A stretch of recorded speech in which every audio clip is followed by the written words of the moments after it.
नमस्कार साथियों, मैं हूं आपका दोस्त अतुल जायसवाल और आप सभी का मैथमेटिक्स मेमोरी में बहुत स्वागत करता हूं और उम्मीद करता हूं कि आप सब बहुत अच्छे होंगे।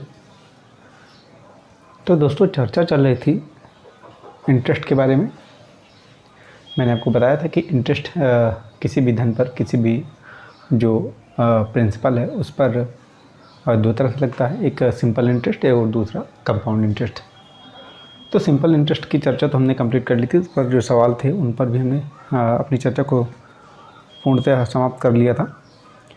और अब हम चर्चा कर रहे हैं सिंपल इंटरेस्ट के बाद कंपाउंड इंटरेस्ट पर। जी हाँ दोस्तों, चक्रवृद्धि ब्याज के बारे में हम चर्चा को आगे बढ़ाते हैं, क्योंकि इसके पहले मैंने आपको बताया था कि चक्रवृद्धि ब्याज क्या है, कैसे काम करता है, सिंपल इंटरेस्ट से कितना भिन्न है, ये कितना अलग है, इन सब पर हम चर्चा किए थे हम लोगों ने। और कैसे इन पर ब्याज लगता है, कैसे किसी धन पर जब हम चक्रवृद्धि ब्याज के तहत गणना करते हैं, उनके ब्याज को निकालते हैं, तो कैसे साल दर साल उनका जो मूलधन है वो परिवर्तित होता रहता है। मूलधन मतलब जिस पर हम ब्याज निकालते हैं वो राशि परिवर्तित होती रहती है ना, क्योंकि ब्याज भी उसमें सम्मिलित होता रहता है। तो सिंपल इंटरेस्ट में ये कुछ सिंपल इंटरेस्ट से कुछ अलग हुआ। तो चलिए, चूँकि हमने बेसिक्स कुछ कंप्लीट कर लिया था, कुछ सवालों पर भी हम चर्चा कर चुके थे, तो आज सवालों के सिलसिले को आगे बढ़ाते हैं और बात कुछ और सवालों पर हम करते हैं। तो आइए लेते हैं आज का अपना पहला सवाल। कोई धन 2 वर्ष में 4% वार्षिक चक्रवृद्धि ब्याज की दर से 1352 रुपये हो जाता है, वह धन है ना। कोई धन मतलब कि किसी धन के बारे में बात की जा रही है और लास्ट में हमसे उस धन के बारे में पूछा भी जा रहा है कि वह धन क्या है। ठीक है, तो सिंपल सा हमें क्या करना है, हमें पी की वैल्यू निकालनी कितना है। आपके ऑप्शन ये हैं, इनमें से आपको बताना है कि कौन सा जो प्रिंसिपल है इसका, जो क्वेश्चन में जो इसका मूलधन है उसके बारे में हमसे पूछा जा रहा है। तो सबसे पहले तो हम क्या करते हैं, जो जो चीज़ें क्वेश्चन में दी गई हैं, जैसे 2 वर्ष 4% है ना, और 1352 रुपये हो जाता है, मतलब मिश्र धन की बात करें तो हमें टी दिया गया है 2 वर्ष है ना समय, और आर दिया गया है इंटरेस्ट रेट और 4%, और हमें ए दिया गया है 1352 रुपये। ठीक है, अब हम सिंपल सा वही फार्मूला लगाते हैं, ए बराबर पी 1 + r/100 की पावर टी है ना, और 1352 रुपये जो कि हमें दिया गया है, ए की वैल्यू, पी हमें फाइंड आउट करना है। 1 + r का मतलब 4% बटे 100, और जो अपान में हो 2 वर्ष टी का जो मान है वो हम रख देंगे। ठीक है, तो 4 से सिंपल इसको काटते हैं हम लोग, 4 × 4 25 चौको 100, और आगे हल तक करते हैं 1352 बराबर पी, और इसको सॉल्व करेंगे तो ये हो जाएगा 26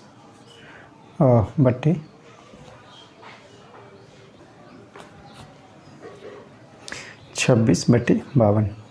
ठीक है, इसका सॉरी 25 का स्क्वायर। ठीक है, पी को एक साइड रखते हैं और ये हो जाएगा 1352 गुणे 26 गुणे 26 सॉरी 1352 गुणे 25 गुणे 25, और चूँकि 26 का स्क्वायर अंश में है तो ये हर में हो जाएगा 26 गुणे 26।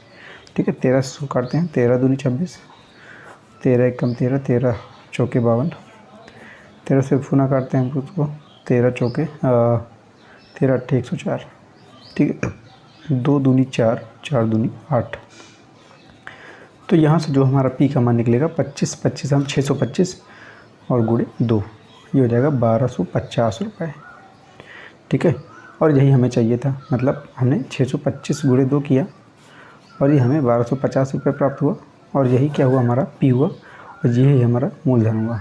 ठीक है, तो आई होप आप सबको समझ में आ गया होगा। तो चलिए बढ़ते हैं आगे, लेते हैं अपना अगला सवाल। किस राशि का 5% वार्षिक ब्याज की दर से 2 वर्ष का चक्रवृद्धि ब्याज 164 रुपये होगा। ठीक है, किस राशि का, मतलब हमसे राशि के बारे में पूछा जा रहा है, पी की वैल्यू हमसे पूछी जा रही है। ठीक है, और आर की वैल्यू हमें दी गई 5% वार्षिक ब्याज की दर से 2 वर्ष का, यानी कि टी की वैल्यू दी जा रही है 2 वर्ष। चक्रवृद्धि ब्याज कंपाउंड इंटरेस्ट के बारे में हमें पता है कि 164 रुपये है। ठीक है, हमें पी निकालना है। अब हमें कंपाउंड इंटरेस्ट का ऐसा तो कोई फार्मूला पता नहीं है, हमें तो भाई पता है कि ए बराबर होता है पी 1 + r/100 की पावर n है ना, NAT। ठीक है, अगर हम इसमें कंपाउंड इंटरेस्ट को सम्मिलित करना चाहें तो अगर हम इससे कहें कि जो CI है, जो CI कंपाउंड इंटरेस्ट है, वो मिश्रधन और मूलधन का जो अंतर है उसके बराबर होता है, ठीक है। और इसका जो फार्मूला हमें पता है ये, ठीक है। तो यहाँ पे हम रखते हैं सिंपल सा 164 बराबर P 1+R/100 की पावर T, ठीक है, माइनस का ये वाला P, ठीक है। अब यहाँ पे हम अपनी वैल्यूज़ को जो यहाँ पे दी गई हैं उनको रखते हैं। 164 बराबर P की वैल्यू हमें फाइंड आउट करनी है, इसको कॉमन भी ले लेते हैं, है ना। तो ये हो जाएगा इन ब्रैकेट 1+R मतलब 5% बटे 100 की पावर 2 माइनस 1, ठीक है। और इसको सॉल्व करते हैं। 164 बराबर P 5 से काटते हैं 20, ठीक है। तो ये हो जाएगा 21 गुणे 21 बटे 20 गुणे 20, है ना, चूँकि स्क्वायर लगा हुआ है, माइनस 1।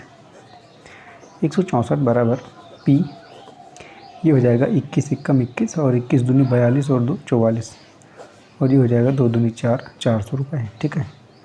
और यहीं पे अगर हम इसका एलसीएम लें -400 हो जाएगा। और 164 बराबर P, और ये घटने के बाद 41 आएगा, 41 बटे 400, ठीक है।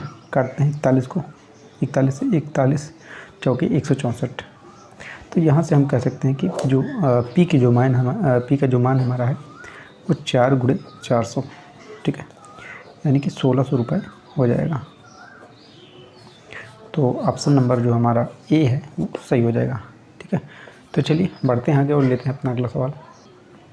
किसी धन का 10% वार्षिक ब्याज की दर से 3 वर्ष का चक्रवृद्धि ब्याज 331 रुपये हो तो वह धन ज्ञात करें। मतलब यहाँ भी हमें P की वैल्यू ज्ञात करनी है। मतलब सवाल बिल्कुल आप देख सकते हैं सेम है, एक जैसा है, कुछ डिफरेंट जो हमें आंकड़े दिए हैं बस उन पर हम बात करेंगे, उन पर हम चर्चा करेंगे और उन्हीं से गणनाओं को आगे बढ़ाएंगे, ठीक है। तो P हमें निकालना है, R की वैल्यू दी गई है 10%, T की वैल्यू दी गई है 3 वर्ष, और जो कंपाउंड इंटरेस्ट है वो हमारा 331 रुपये है, और हमें P निकालना है, ठीक है।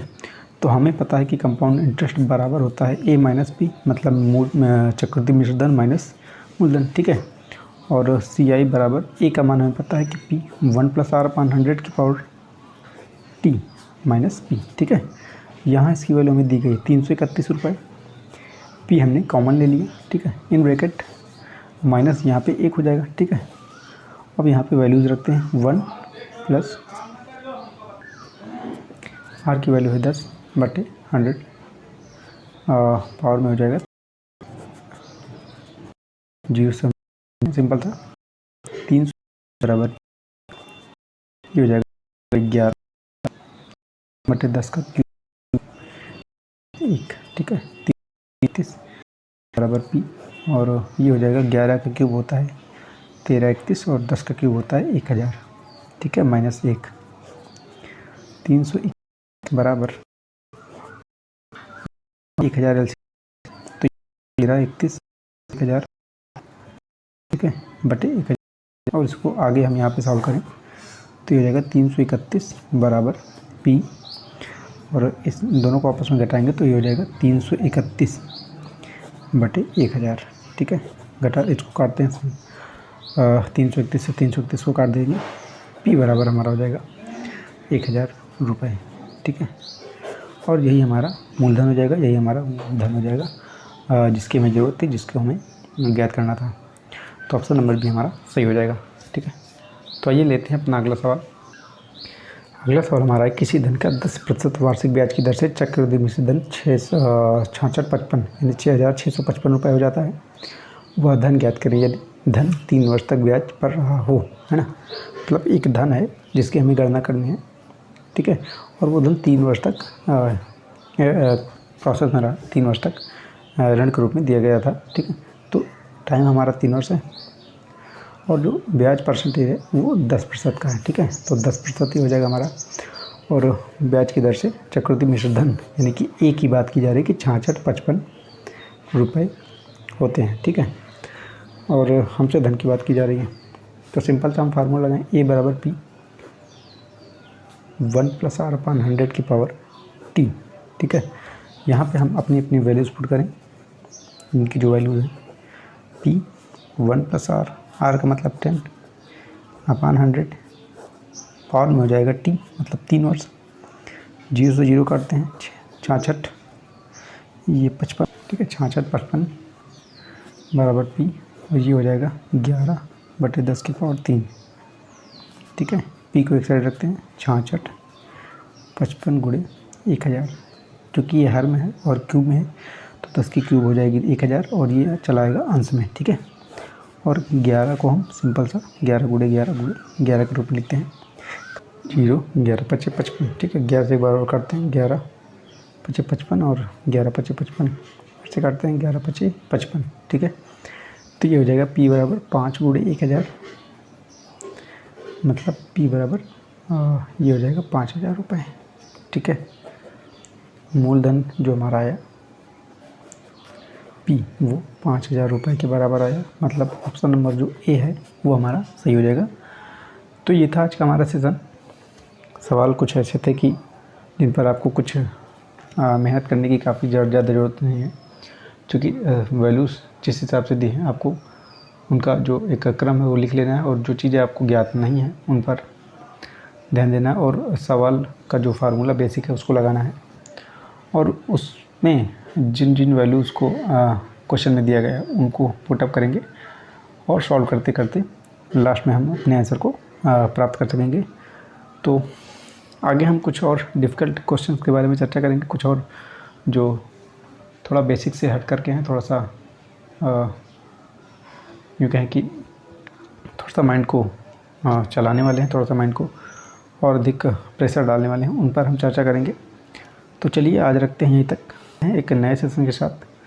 तब तक आप सब खुश रहें, मस्त रहें। आप सभी का बहुत बहुत धन्यवाद।